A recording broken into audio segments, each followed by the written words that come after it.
Nii, häälestame normaallaadi. Meil peab olema reavahe 1,5, kirjatüüp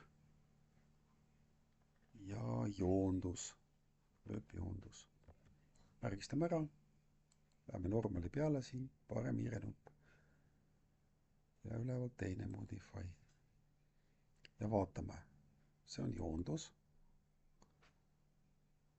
Paneme times new roman 12 ja reavahe 1,5, näete. See on siin, see keskmine. Ja ainult see dokument. Ehk siis kogu see reegel hakkab kehtima ainult selle dokumendile. Ja vajutame OK'le. Nii, kirjasuus 12.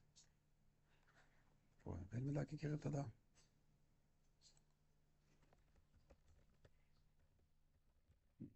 Valmistub roman. Tundub, et sellega saime hakkama.